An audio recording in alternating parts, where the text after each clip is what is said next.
한번 따라 하실까요? 해야 할 일과 하지 말아야 할 일. 해야 할 일과 하지 말아야 할 일. 자, 추석이 되었음에도 불구하고 코로나19 때문에 올해는 많은 사람들이 고향을 가지 못한다, 그런 이야기들이 들려옵니다. 그럼에도 불구하고 제가 보기엔 고속도로가 막힌다 하는 거 보니까 여전히 갈 사람은 갑니다. 핑계대고 안 가는 사람들도 있지만 한국인의 유전자에 있는 고향과 부모를 향하는 그 마음을 바꿀 수가 없을 것입니다.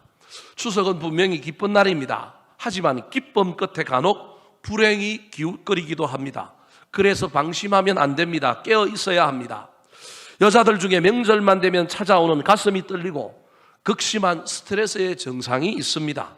불신 가정에서 신앙생활을 하시는 분들은 제사 때문에 또 한 번 영적인 전쟁을 치러야 하기도 합니다. 그래서 명절이 되면 우리 그리스도인들은 뱀처럼 지혜롭고 비둘기처럼 순결해야 합니다. 잠언은 지혜의 책입니다. 그런데 잠언이 말하는 지혜의 내용을 살펴보면 그것은 하나님과의 관계의 영역에서 지혜를 말합니다.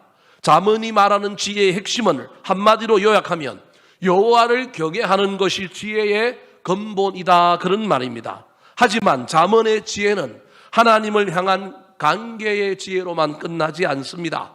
하나님을 경외하는 지혜로운 사람이 세상에서 사람들과 관계를 맺으며 살아갈 때 그 지혜를 어떻게 드러내고 어떻게 행동해야 될지를 동시에 말해주고 있는 책이 잠언이라고 할 수 있습니다. 사랑하는 성도 여러분, 오늘 본문 말씀은 우리 그리스도인들이 사람들과의 관계의 영역에서 해야 될 것과 하지 말아야 할 것 각각 두 가지에 대해 말씀하고 있습니다. 지혜로운 사람은 해야 할 일과 하지 말아야 할 일을 잘 구별할 줄 아는 사람입니다. 오늘 본문 말씀을 상고할 때 해야 할 일과 하지 말아야 할 일을 잘 깨닫고 실천함으로 지혜로운 사람이 되어 이번 명절을 더 행복하고 더 풍성하고 기쁘게 보내게 되시기를 우리 구주 예수 그리스도의 이름으로 축원합니다. 자, 그렇다면 해야 할 일과 하지 말아야 할 일이 무엇일까요? 특별히 해야 할 일이 두 가지가 있는데 그 중에 첫 번째는 따라 하시겠습니다. 선물을 잘해야 합니다. 선물을 잘해야 합니다. 저는 선물을 잘 못하는 경상도 사람입니다. 어려서 아버지께서 무엇을 사들고 집에 들어오는 것을 본 적이 없습니다. 한 번 봤는데 신문지에 소고기 반건 싸가지고 오셨어요. 근데 그것도 본인이 정육점에 가서 끊어온 게 아니고 누군가가 줬는데 그것도 들고 오기 싫은데 겨우겨우 어쩔 수 없이 버릴 수는 없고 들고 왔는데, 들고 왔으면 어머님에게 좋게 주면 될 텐데 자기가 이런 걸 들고 와서 그 폼이 상했다고, 마음이 상했다고 그걸 그냥 마룻바닥에 집어 던져버리는 그 모습을 보고 자란 게 저예요. 그러니까 저도 누군가에게 선물을 한다거나 짐을 들고 다닌다거나 뭐 이런 일이 너무 불편하고 힘든 거예요. 누군가에게 선물을 주려고 어디 가서 선물을 고르는 일은 더더구나 힘이 들어요. 그냥 누군가가 나한테 선물 받고 싶으면 뭐 받고 싶다 말해주면 좋겠어요. 그래서 그냥 그거 사다 주면 끝날 것 같고 그래요. 그래서 들고 가는 일도 힘들 뿐만 아니라 고르는 일은 더 힘듭니다. 그런데 제 아내는 작은 것이라도 선물을 받는 것을 좋아합니다. 아니, 제 아내뿐만 아니라 세상 남자들이요, 기억하십시오. 모든 여자들은 선물 받는 것을 좋아합니다.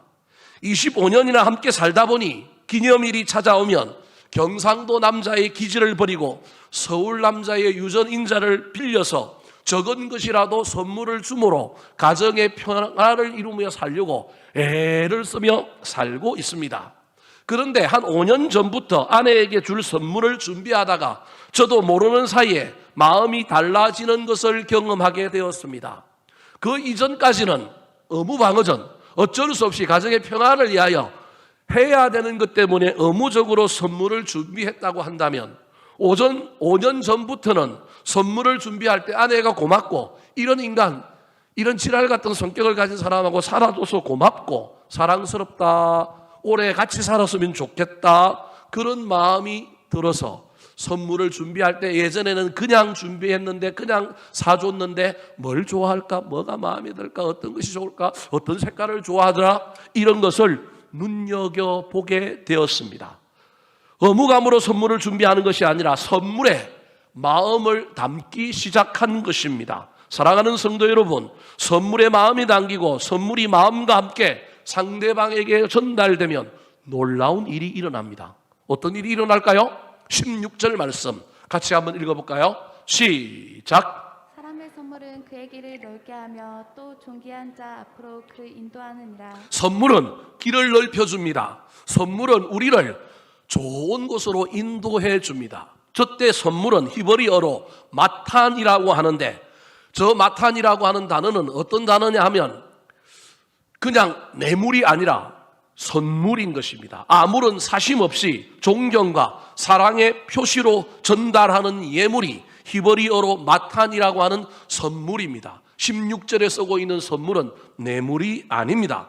사랑하는 성도 여러분, 추석 명절은 선물하기가 참 좋은 때입니다. 이때는 선물을 해도 저게 의도적으로 뭘 대가를 바라고 나한테 뭘 주네 그렇게 말할 수 없습니다. 저도 이번 설을 앞두고 제 사례비의 10분의 1의 선물을 보냈습니다. 4명의 목사님과 1분의 교수님, 친구 1명과 후배 2명 총 8분에게 보냈습니다. 최고 비싼 선물이 32,000원짜리였습니다. 선물은 마음이 담기는 것이 좋은 선물입니다. 제 형편에 무슨 비싼 걸 보낼 수 있겠습니까? 저는 제 주제에 맞게, 제 형편에 맞게 그냥 감사하는 마음을 담아서 보낼 뿐입니다. 그걸 받는 사람이 제 마음을 헤아리고 그대로 받아주면 감사한 일이고, 그렇지 않고 뭘 이런 걸 보냈냐, 에이 수준이 이거밖에 안 되냐, 그건 자기 생각일 뿐이고 자기 수준일 뿐입니다. 우리 하나님은 그 마음을 다 아실 것이기 때문에 선물 보내는 자를 존귀 여길 것입니다. 사랑하는 성도 여러분, 혹시 지금 여러분에게 친구가 없습니까? 그렇다면 내가 선물을 주는 것에 너무 인색했거나 무심했기 때문인 것이 아닌지 점검해 볼 필요가 있습니다. 잠언 19장 6절 말씀입니다. 자, 19장 6절 시작. 너그러운 사람에게는 은혜 주는 자 많고 선물 주기를 좋아하는 자에게는 사람마다 친구가 되느니라. 너그러운 사람에게는 은혜를 구하는 자가 많습니다. 선물 주기를 좋아하는 자에게는 친구가 만들어집니다. 부족한 자이지만, 비록 큰 교회 목회하는 제가 아니지만 저에게 참 감사하는 것은 저한테 찾아와고 도움을 구하고 상담을 요구하고 은혜를 구하는 자들이 얼마나 많은지 모릅니다. 때로는 그것 때문에 막 뚜껑이 열리고 그것 때문에 성질이 나기도 할 때도 있지만, 한편 생각해보면 하나님께서 참 나를 존귀하게 만들어주셨구나. 그래도 누군가가 어려울 때 힘들 때 나를 찾아와서 자기 사정을 이야기하고 도와달라고 얘기할 때, 아, 내가 그래도 쓸모있는 인간이구나. 내 형편으로 안 될 때는 다른 사람에게 소문을 내서 도움을 구하고, 내가 감당할 수 없을 때는 큰 교회 목사님에게, 야, 이 사람이 나한테 찾아왔는데 나한테 이런 도움을 구하는데 나는 지금 도와줄 수 있는 형편이 못 되는데 혹시 네가 좀 도와주면 좋겠다. 그래서 그 사람을 또 보냈을 때 그 목사가 저를 무색하게 만들지 않고 도움을 들어줄 때, 아, 내가 그래도 인생을 잘못 살지는 않았구나. 내 인생이 너그러운 인생이었구나. 나한테 와서 은혜를 구하는 사람이 참 많구나. 그럴 때마다 얼마나 뿌듯한지 모릅니다. 사랑하는 성도 여러분, 저와 여러분의 삶 속에 꼭 해야 할 일이 너그러운 품을 가지고 섬기고 돕는 이름을 잊어버리지 마시기 바랍니다. 마음이 담긴 작은 선물로 사람의 마음을 얻고 기회를 얻어 형통케 되는 놀라운 역사를 이어가는 추석 명절이 되시기를 우리 구주 예수 그리스도의 이름으로 축원합니다. 두 번째 해야 할 일이 무엇일까요? 따라 하시겠습니다. 말을 잘해야 합니다. 말을 잘해야 합니다. 잠언의 중요한 주제 가운데 가장 많이 등장하고 또 중요한 지혜를 제외한 또 다른 중요한 주제가 말에 대한 교훈입니다. 그만큼 말을 잘하기가 어려울 뿐만 아니라 말을 잘하는 것이 얼마나 중요한지를 우리에게 알려주는 것입니다. 오늘 본문에도 말이 얼마나 중요한지를 우리에게 이야기하고 있습니다. 특별히 추석 명절에 저와 여러분은 말을 잘해야 합니다. 20절, 21절 말씀 같이 한번 읽어볼까요? 시작. 사람은 입에서 나오는 열매로 말미암아 배부르게 되나니 곧 그의 입술에서 나는 것으로 말미암아 만족하게 되느니라. 죽고 사는 것이 혀의 힘에 달렸나니 혀를 쓰기 좋아하는 자는 혀의 열매를 먹으리라. 우리는 입에서 나오는 열매로 말미암아 배부르고 만족하는 사람이고, 우리는 혀의 열매를 먹는 사람입니다. 그래서 그 혀를 어떻게 쓰느냐에 따라서 결과는 달라집니다. 우리 조상들은 말이 씨가 된다고 하여 좋지 않은 말은 삼가하도록 했습니다. 간혹 부정적이고 좋지 않은 말을 하면 뭘 시켰어요? 침뱉으라 그랬잖아요. 태태태 하라 그랬잖아요. 이게 말이 능력이 있고 말에 힘이 있기 때문에 내가 부정적인 말 했더라도 그것을 빨리 번복함으로 말미암아 좋은 말이 갖고 오는 선한 영향력을 우리 삶에 끼치게 하려고 애를 썼습니다. 요즘의 교육 현장에 보면 인성교육은 사라지고 성공하는 것, 출세하는 것, 돈 많이 버는 것이 모든 교육의 목표다 보니 성적 지향으로, 출세 지향으로 가다 보니 빨리 가야 합니다. 급하게 가야 합니다. 그러다 보니까 늘 말 속에 아이들의 입을 보면 뭐가 많으냐 하면 그친 말들, 욕이 많은 거예요. 인성교육이 사라진 교육의 현장에 등장하고 있는 것이 바로 이것이고, 이것이 그 아이들의 또 다른 미래를 얼마나 망치는 것인지를 기억해야 합니다. 물론 어린 시절에 말이 좀 거칠고 우리가 함부로 말하기도 하고 욕이 좀 우리 입술에 없어질 수는 없지만, 그럼에도 불구하고 요즘 아이들의 말 속에는 일반적인 말 속에도 무조건 욕이 섞여 있는 걸 보면서 참 안타깝다. 저게 자신들의 미래를 얼마나 망치는데 참 안타까운 마음이 들어 염려스러울 때가 많습니다. 사랑하는 성도 여러분, 추석 명절에 할 수만 있다면 긍정적인 말, 아름다운 말, 진실한 말, 칭찬의 말, 축복의 말, 격려의 말을 하시기 바랍니다. 왜냐하면 이런 말을 할 때 그 말을 상대방이 받을 뿐만 아니라 그 말하는 사람도 그 말의 영향력 속에 뭘 받느냐 하면 복을 받을 수 있기 때문에 그렇습니다. 왜 그러냐 하면 우리 각자가 가지고 있는 머리, 뇌는 똑똑 바보이기 때문에 그렇습니다. 똑똑 바보는 똑똑한 것 같으면서도 때로는 멍청한 사람입니다. 세상 사람들 중에 보면 잘 배우고 좋은 대학도 나오고 막 똑똑하다 그러는데 조금만 자세히 보면 저게 똑똑한 것이 아니라 무슨 짓을 하고 있느냐 하면 멍청한 짓을 하고 있는 사람들이 제법 있어요. 지는 잘났다고 하는데 보니까 정말 바보 짓을 하는 경우들이 얼마나 많은지 모릅니다. 사람이 그런 것처럼 여러분, 저와 여러분 머릿속에 있는 뇌가 사실은 똑똑한데 이 뇌가 없으면 우리가 얼마나 바보예요. 이 뇌가 우리 인간의 기관 중에 제일 똑똑한데, 그런데 이 똑똑한 뇌가 때로는 뭐냐 하면 바보라는 거예요. 왜 바보냐 하면 뇌는 뭘 기억을 못하느냐 하면 주어를 기억을 못해요. 내가 누군가를 향하여 저주를 퍼붓고 욕을 할 때 여러분, 이 말하는 걸 내가 분명히 상대방을 향하여 퍼부었잖아요. 근데 이 뇌는 신기하여 내가 상대방을 향하여 말한 그 말도 그 욕도 내 머릿속에는 뭐 하고 있어요? 기억하고 저장하고 있다니까요. 이게 우리 뇌예요. 신기하죠? 내가 저 다른 사람에게 영향을 받으라고 저 사람에게 막 얘기를 했는데 저 사람에게 말이 흘러갔다고 우리는 생각하고 있는데 그 말이 흘러간 게 아니라 어디에 기록되어 있다고요? 여기에 기록되어 있다니까요. 근데 이게 그 말을 나는 상대방 마음 상하라고 상대방에게 막 영향을 주려고 그 말을 했는데 이 뇌는 주어가 없는 바람에 이 뇌는 자기 머릿속에 기억해놓고 그 말한 내용을 누구한테도 영향을 끼치게 만들었냐 하면 나한테도 영향을 끼치게 하는 것이 우리 뇌라는 거예요. 반대로 얘기하면 우리 뇌는 상대방을 향하여 칭찬을 할 때 나는 그 사람을 띄워주고 그 사람을 높여줬지만 이 뇌는 그 말도 내가 머릿속에 기억하고 있다가 누구에게 영향을 끼치느냐 하면 나에게 영향을 끼치는 거라는 거예요. 그래서 저와 여러분이 할 수만 있다면 가능하면 이 명절에 좋은 이야기를 해야 합니다. 명절에 특별히 우리 여자분들이 가보면 며느리들끼리도 묘한 신경전이 있잖아요. 어떤 며느리들은 일 하나 까딱 안 하고 있다가 밥 차려주면 먹으면서 반찬이 맛있니 맛이 없니 그 인간 그냥 한번 두드려 패고 싶지 않겠어요? 얼마나 그래요. 그때 성질이 나더라도 너는 왜 그러냐, 너는 왜 인간이 그거밖에 안 되느냐, 너는 교육을 어떻게 받았냐 이렇게 말하지 말고 어떻게 이야기하라고요? 아이고, 동서는 어떻게 그렇게 미각이 좋은가? 인류 셰프의 미각을 타고났네. 요리사였으면 됐다 잘할 사람인데 다음에는 내가 그 맛을 맞추도록 애를 써볼 테니까 그렇게 그 미각을 잘 살려보라고 도리어 칭찬해 주라는 거예요. 동서의 손은 왜 그렇게 손 하나 물 하나 손에 안 묻혀서 그렇게 고운지, 아이고 이쁘다고. 일 하나 안 한 손이라서 그 손 가지고 그냥 얻어먹고 가지만 그럼에도 불구하고 칭찬해 주는 것이 누구에게도 좋으냐 하면 나한테도 좋은 거예요. 왜냐하면 그 인간을 1년에 맨날 만날 것도 아니고 옆에 두고 계속 살면 성질이 나고 할딱지가 나서 살 수가 없지만 1년에 2번 만나는데 그때 못 참겠어요? 그 정도는 참아주시고 할 수만 있다면 비난하는 말, 나쁜 말, 싸우는 말 하지 마시고 잘 세워주고 격려하고 칭찬해 주시기 바랍니다.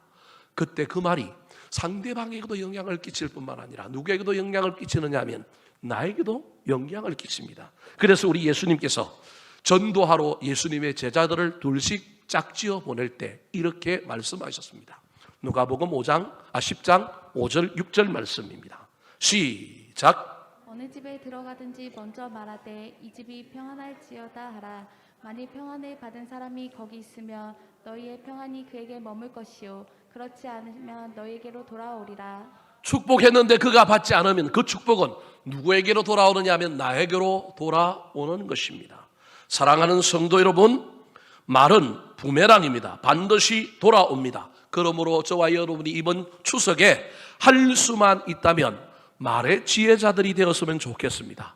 말은 쉬우나 한번 나가면 고칠 수 없습니다. 말은 자신의 마음속에 있는 의식 또는 무의식의 표출입니다. 말해놓고 후회하고 올무에 걸리지 않도록 듣기는 속히 하고 말하기는 더디해야 합니다.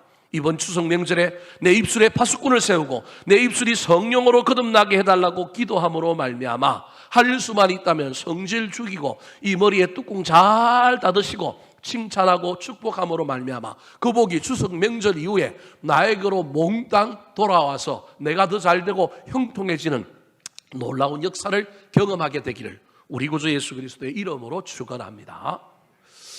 그렇다면 이 추석 명절에 하지 말아야 할 일은 뭘까요? 해야 할 것 2가지를 여러분에게 말씀드렸습니다. 하나는 선물을 잘해야 되고 또 다른 하나는 말을 잘해야 합니다. 그렇다면 하지 말아야 할 것이 무엇일까요? 첫 번째 하지 말아야 할 것입니다. 따라 하시겠습니다. 송사를 하지 말아야 합니다. 송사를 하지 말아야 합니다. 장로교 교파 중에 고려파라고 하는 교단이 있습니다. 그렇게 많은 교회들로 소속된 교단은 아니지만 이 교단이 유명합니다. 부산 지역에서 저 남쪽 지역에서 일본에 신사 참배한 것을 반대하고 뛰쳐나와 신앙의 거룩성을 지키려고 교회들이 모여서 교단을 만든 교단이 고신교단이라고 합니다. 부산의 영도에 가면 고신대학이라고 하는 대학이 있습니다. 그 대학이 그 교단의 본산입니다.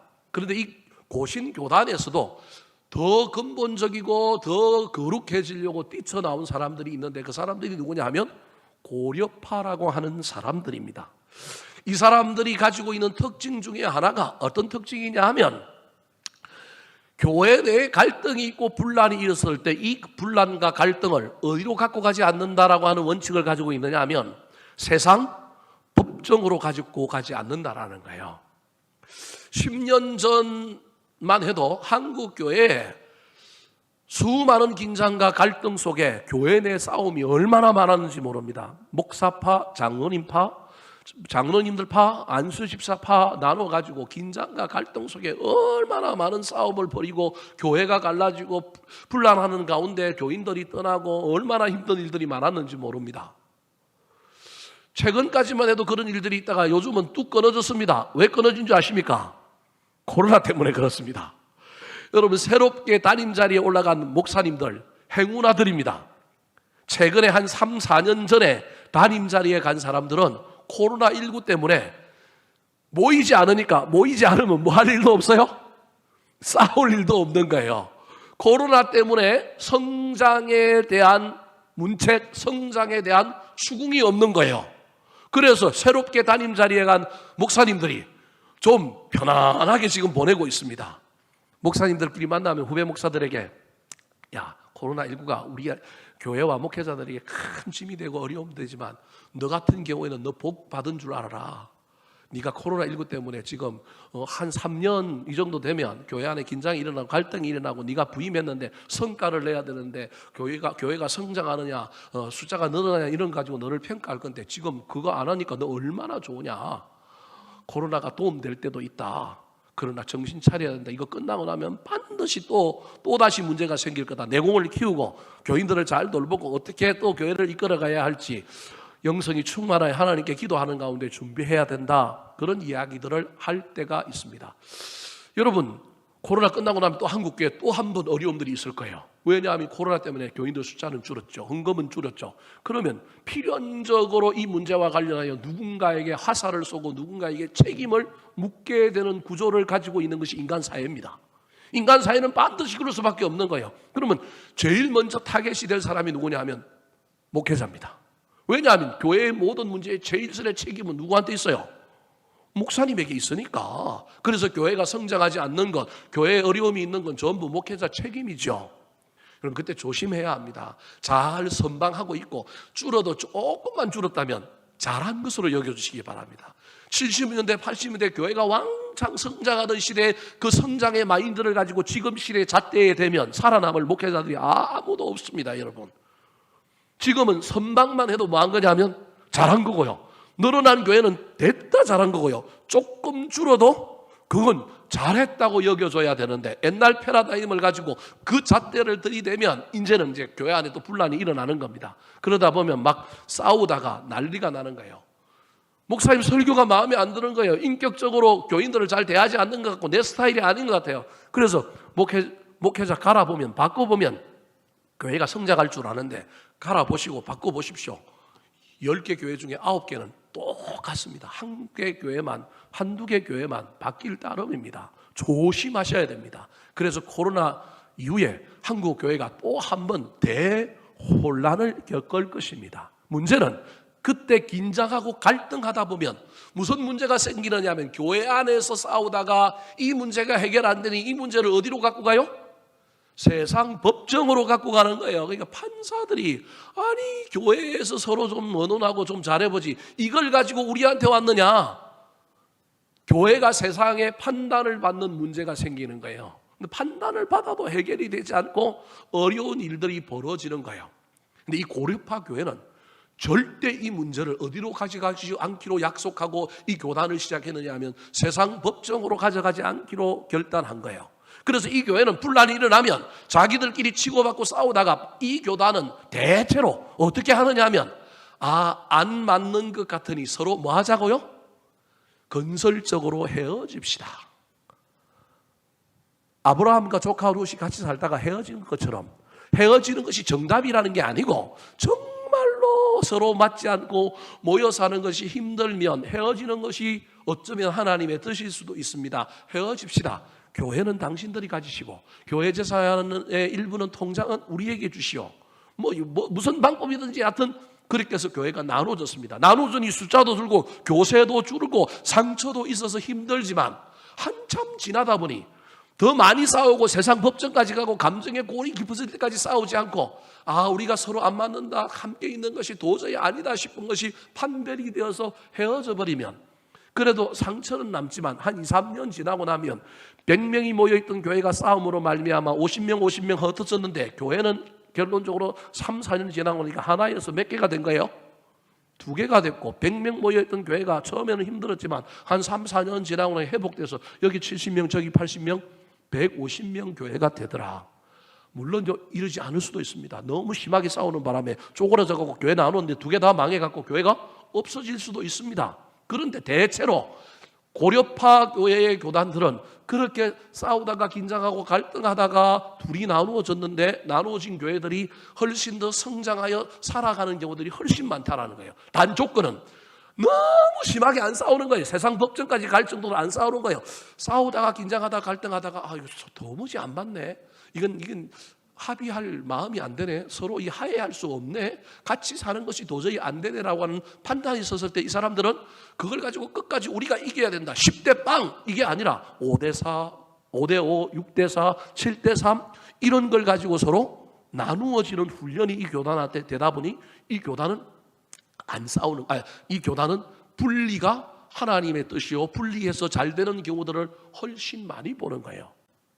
이 교단이 교회 내 문제를 세상 법정으로 가져가지 않는다라고 하는 근거의 성경의 말씀 구절을 어디로 삼고 있느냐 하면 고린도전서 6장 1절 2절 말씀을 그 근거로 삼고 있습니다. 같이 한번 읽어볼까요? 시작.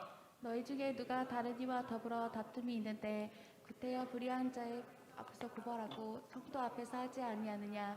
성도가 세상을 판단할 것을 너희가 알지 못하느냐? 세상도 너희에게 판단을 받겠거늘 지극히 작은 일 판단하기를 감당하지 못하겠느냐? 다툼이 없을 수는 없습니다. 다른 이와 더불어 다툼이 있는데 안 다투면 좋겠지만 다툼이 있다니까요. 교회 안에도.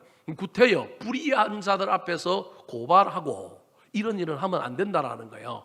왜냐하면 훗날 하나님께서 예수 그리스도가 재림하실 때 성도가 세상을 판단하고 심판할 것인데 어떻게 지금 교회와 성도들이 세상의 판단과 심판을 받느냐? 옳지 않다.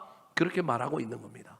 제가 왜 이 이야기를 여러분에게 하느냐 하면 이번 추석 명절에 여러분 살다 보면 우리에게도 원망과 시비가 있고 내 마음이 안 맞는 게 있고 오래전부터 품어있던 앙금들이 있어서 모이다 보면 명절에 꼭 기쁨으로 시작했다가 싸움판으로 끝나는 경우들이 얼마나 많은지 모릅니다. 다투지 않았으면 좋겠습니다. 혹시 다퉜더라도 빨리 멈췄으면 좋겠습니다. 그 다툼이 심해져서 송사까지 가지 말았으면 좋겠습니다. 박수홍이라고 하는 개그맨이 있는데 자기가 새빠지게 돈을 벌었는데 뭐 형이 프로덕션을 차려갖고 돈을 뒤로 다 뺐다 그래가지고 둘이 싸우더니만 결국 어떻게 했어요? 법정에 지금 가 있단 말이에요. 그러면 그 부모가 그걸 보고 있으면 얼마나 마음이 아프겠어요. 그 호호호 웃고 그 교회 권사님 그 어머니가 방송 나오다가 요즘 나와요 안 나와요? 안 나오잖아요. 제가 지금 누가 옳으냐 그러냐의 문제를 얘기하는 게 아니에요. 박수홍 씨 입장에서 보면 얼마나 막 억울하고 얼마나 안타깝겠어요. 근데 제가 보기엔 목사인 제 입장에서 보면 박수홍 씨가 잘못한 건 너무 억울하고 너무 안타까운 건 알겠는데 그걸 어디로 갖고 가버린 거예요? 세상 법정으로 갖고 가버린 거예요. 부모에게 완전히 못을 박는 거란 말이에요. 세상 법정으로 갖고 가버리는 바람에 자기의 억울함은 풀지는 모르겠지만 제 개인적인 생각입니다. 근데 인기가 떨어져 버리잖아요. 아무래도 옛날과 다른 뭐 완전히 떨어져고 매장됐다 그런 정도는 아니지만 그래도 네가 억울한 것까지는 알겠지만 그것도 억울한지 아닌지도 따져봐야 알겠지만 여하튼 일반 사람들이 보기에 옛날에 바라보던 그 순수함 그 멋진 모습이 아닌 조금 다른 시선으로 그를 바라보고 있는 것. 그럼 저와 여러분이 이것을 기억해야 합니다. 할 수만 있다면 여러분 다투지 말아야 합니다. 다투더라도 여러분 옳고 그름의 문제까지 가기 전에 여러분 빨리 손을 빼야 합니다. 혹시 저와 여러분이 다투다가 화가 나서 뚜껑이 열려서 한마디 했으면 내가 잘못했다 그 얘기를 하라는 게 아니라 이 문제가 네가 옳고 내가 틀렸다 그 얘기를 하라는 게 아니라 내가 너한테 화를 내고 말한 건 미안하다. 그런데 아직도 내 감정은 풀리지 않고 이 일에 대해서는 내가 생각해 봐야 되니 다음에 좀 생각해 보고 이야기하자. 무슨 말씀 이해되십니까? 화낸 건 용서를 구하고 화낸 건 잘못했다가 말하고 빨리 그 억울한 마음 내가 그걸까지 해결하지 못한다 할지라도 다툼을 심화시키지 않도록 저와 여러분이 애를 써야 합니다. 오늘 본문에도 다투지 말고 송사하지 말라고 다툼이 지나쳐서 송사에까지 이르지 말라고 이렇게 얘기하고 있습니다. 17절 18절 시작. 송사에서는 먼저 온 사람의 말이 바른 것 같으나 그의 상대자가 와서 밝히느니라. 제비 뽑는 것은 다툼을 그치게 하여 강한 자 사이에 해결하게 하느니라. 우리가 누군가에게 이 사건의 전말을 들을 때 누가 가해자이고 누가 피해자인지를 금방 알 수만 있으면 좋겠는데 우리의 생각이 정보를 다 듣고 우리가 그 현장에 있지 않는 이상 누가 가해자인지 누가 피해자인지 모릅니다. 근데 우리가 제일 먼저 그 말을 전해 듣는 그 사람이 우리는 누구라고 생각하느냐 하면 피해자라고 생각하는 거예요. 제일 먼저 말을 듣게 되면 그 사람 편이 되고 그 사람 말이 옳은 것으로 이해됩니다. 근데 나중에 그의 상대자가 와서 뭐 하느니라? 밝히느니라. 그러니까 저 17절의 말은 내가 하나님이 아닌 이상 내가 그 현장에 있어도 누가 옳고 그른지를 밝히는 것이 쉽다? 아니면 쉽지 않다? 쉽지 않다라는 것을 설명하고 있는 것이 17절인 거예요. 송사에서는 먼저 온 사람의 말이 바른 것 같으나 그 상대자가 와서 밝히느니라. 그러면 누가 옳은 거예요 도대체? 뒤에 말한 사람이 옳은 거예요? 앞에 말한 사람이 옳은 거예요? 알 수는 없는 거예요. 물론 옳고 그런 사람은 있지만 저럴 때 고대는 어떤 방법을 썼느냐 하면 서로 옳고 그런 게 있지만 저 다툼의 문제를 해결하기 위하여 뭘 뽑았다고요? 제비를 뽑은 거예요. 그래서 좀 억울해도 제비 뽑히고 나면 그냥 그 제비의 결과에 동의하고 내 억울함은 누가 풀어주리라? 하나님이 풀어주리라. 그 믿음 가지고 제비 뽑은 결과에 성복하는 사회가 옛날의 사회였다라는 거예요. 오늘날에 우리가 제비 뽑기까지는 못할지라도 할 수만 있다면 다투지 마시고 다툼이 지나쳐서 송사에 이르지 않도록 이번 명절 저와 여러분의 마음과 감정과 입을 잘 다스렸으면 좋겠습니다. 베드로후서 2장 11절 말씀 시작. 더 큰 힘과 능력을 가진 천사들도 주 앞에서 그들을 거슬러 비방하는 고발을 하지 아니하느니라. 더 큰 힘과 능력을 가진 천사, 저 천사는 베드로후서에 보면 미가엘이라고 하는 천사고요. 거슬러 비방하는 대상자가 누구냐면 악한 마귀 사탄입니다. 미가엘 천사와 마귀가 모세의 시체를 놓고 다투는 입장의 사건 속에서 누가 옳으냐 하면 미가엘 천사가 옳음에도 불구하고 미가엘 천사가 거슬러 비방하는 고발을 뭐예요?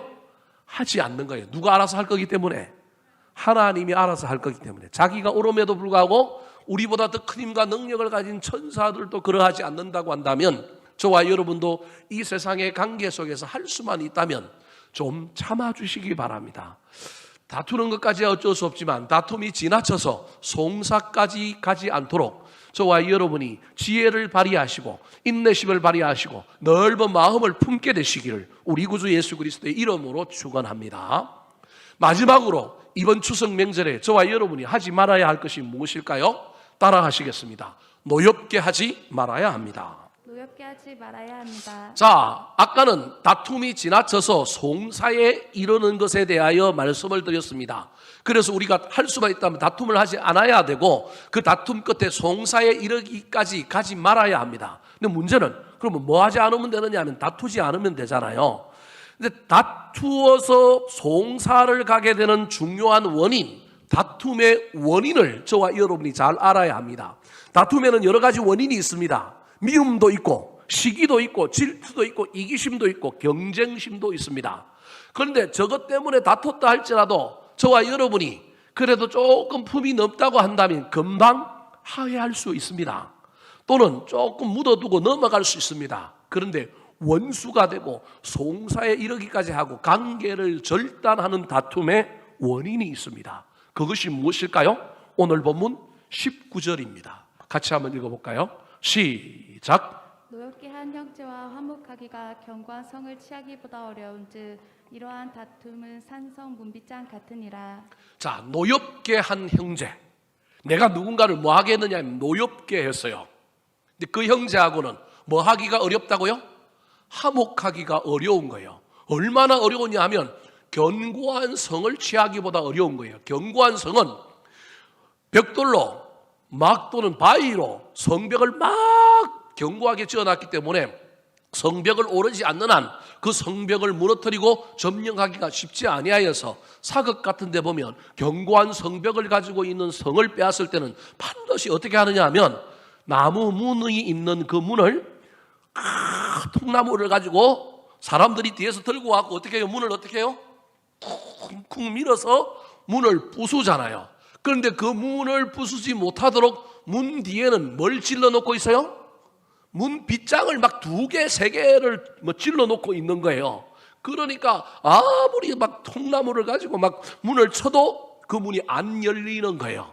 여러분, 저게 무슨 말이냐 하면 어떤 사람이 마음의 문이 열려서 화해가 되지 않는 것 중에 하나가 감정의 문제가 건드려지면 이건 화해가 어려운 거예요. 그래서 저와 여러분 이번 명절에 할 수만 있다면 다투지 않고 송사하는 데까지 가지 말아야 하지만 그 전에 저와 여러분이 말을 함에 있어서 관계를 맺음에 있어서 조심해야 될 것이 뭐냐면 사람의 감정을 건드려서 감정의 선을 넘어서 그 사람의 자존심이 상하게 만들고 그 사람의 수가 틀리게 만드는 노엽게 하는 일은 하면 안 된다는 거예요. 예를 들어 볼까요? 나는 이 코로나19 시대에 어려움 없이 잘 살아요. 회사도 잘 돼요. 직장도 괜찮아요. 우리 아들, 딸들은 시집도 갔어요. 우리 아들, 딸들은 좋은 직장에 들어갔어요.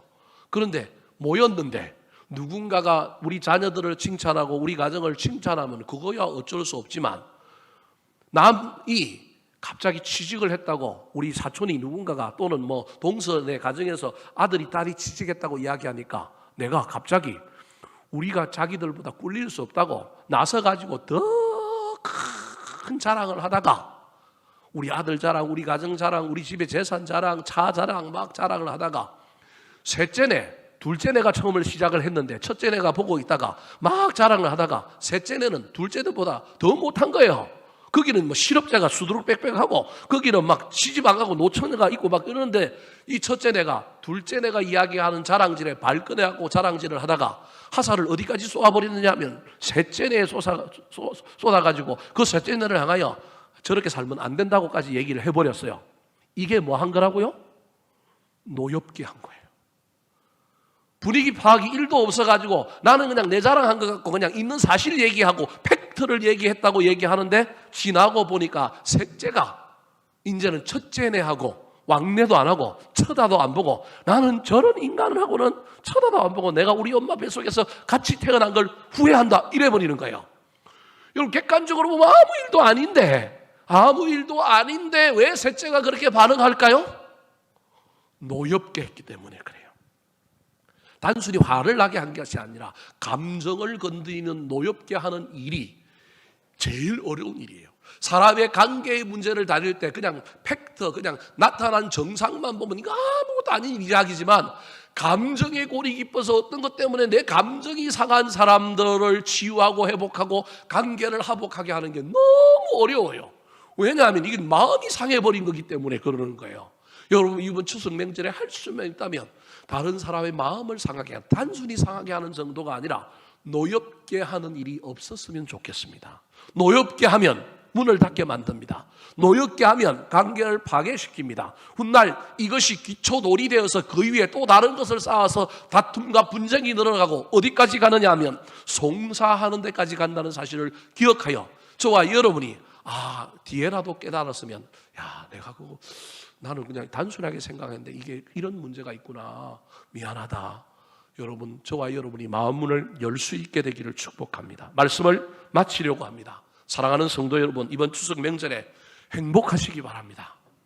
미움, 시기, 질투, 이기심, 경쟁심 내려놓고 상대방의 감정을 상하게 하고 미묘한 그의 연약함과 약점을 나도 모르게 공격함으로 노엽게 하는 일 하지 마시기 바랍니다. 너무 다투다가 송사함으로 말미암아 완전히 관계가 끊어지는 데까지 나아가는 엄청난 비극은 없었으면 좋겠습니다. 할 수만 있다면 좋은 말, 격려하는 말, 칭찬하는 말 하시고 선물도 줌으로 말미암아 하나님께서 우리에게 더 큰 선물과 복을 더해 주시는 것을 경험하는 저와 여러분 되시기를 우리 구주 예수 그리스도의 이름으로 축원합니다. 한번 따라 하실까요? 해야 할 일과 하지 말아야 할 일. 해야 할 일과 하지 말아야 할 일. 선물을 잘해야 합니다. 선물을 잘해야 합니다. 말을 잘해야 합니다. 말을 잘해야 합니다. 송사를 하지 말아야 합니다. 송사를 하지 말아야 합니다. 노엽게 하지 말아야 합니다. 노엽게 하지 말아야 합니다.